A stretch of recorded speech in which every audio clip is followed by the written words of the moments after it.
Okay, so in this video we're going to talk about using law of sines to solve for all the dimensions of a triangle. So law of sines is basically telling us that for all triangles, the ratio of the sine of an angle to the opposite side is equal for all three angles in their corresponding opposite sides. And what we can say is, if we're given three dimensions that include one ratio, right, one angle and its corresponding opposite side, then we can use that ratio to solve for all of the dimensions that we're missing in a triangle. And we can do this in three scenarios: when we have angle, angle, side, angle, or side, side, angle. Now right here, angle, angle, side, and angle, side, angle are both congruence relationships for triangles. So basically what that means is they're going to define one triangle, right? And what that means that we're going to be always solving for the dimensions of one triangle. Side, side, angle is not a congruence relationship, and this means that we're not always going to get just one triangle. It could be that we have one triangle with side, side, angle. It could be that the dimensions will give us two different triangles, or it could be that the dimensions give us no triangles. And we're going to investigate that in a little bit. So what we want to do right now is just go ahead and for all the dimensions that we're missing in our triangle, give an angle, angle, side, and angle, side, angle. So right here, let's start with angle, angle, side. So right here, we're given angle A is 36 degrees, angle B is 48 degrees, and side A as length 8 for some triangle. So right here, let's draw that triangle. We draw that triangle, looks like this.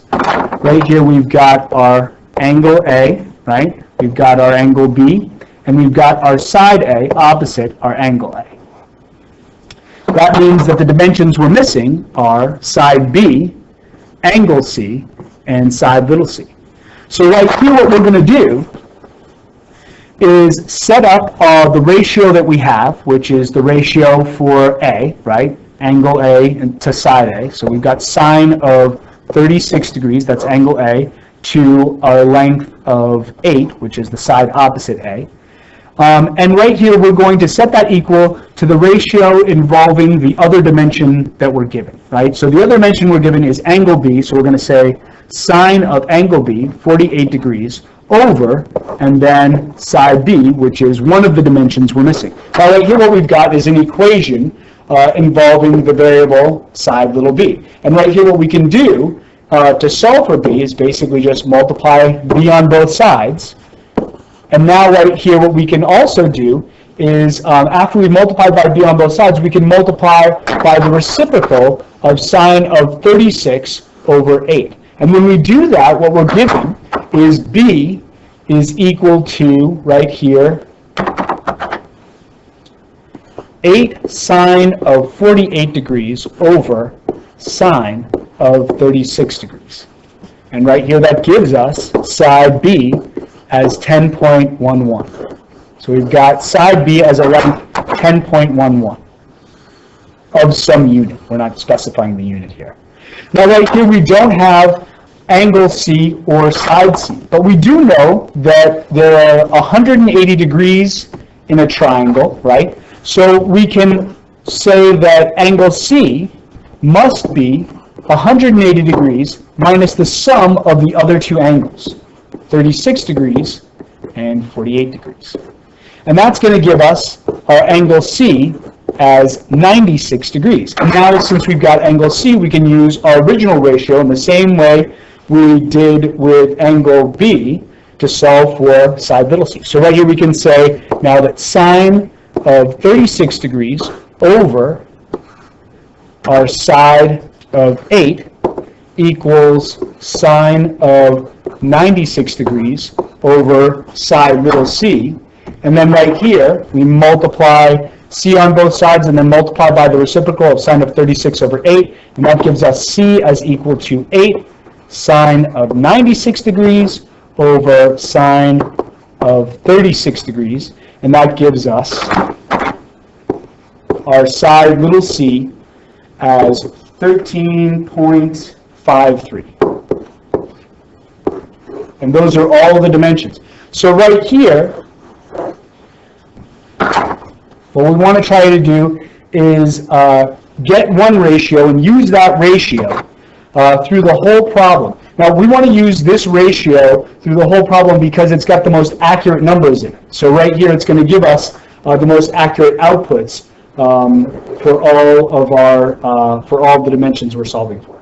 So right here with angle side angle, if we look, we can say that the dimensions we're given aren't actually giving us a ratio. But we do have two of our three angles, right? So we can solve for our angle C by saying we know that angle C is going to basically be 180 degrees minus the sum of the other two angles, 25 degrees plus 41 degrees. Now right here, that'll give us angle C, which we'll be able to use in a ratio with side C to solve for the other two sides that we're missing, side A and side B. So why don't you guys go ahead and give that a shot, and we'll come back and look at this in a second. All right, guys, so angle C as 180 degrees minus the sum of angle A and angle B of 25 degrees and 41 degrees is going to give us angle C as 114 degrees. From there, we can use our angle C and our side C to create the ratio with law of sines that will allow us to solve for side A and side B. So from here, we take that ratio of sine of angle C over side C and set it equal to sine of angle A of 25 degrees over side A. And then right here, when we solve for A, we get 8 sine of 25 degrees divided by sine of 114 degrees, giving us A as approximately 3.7.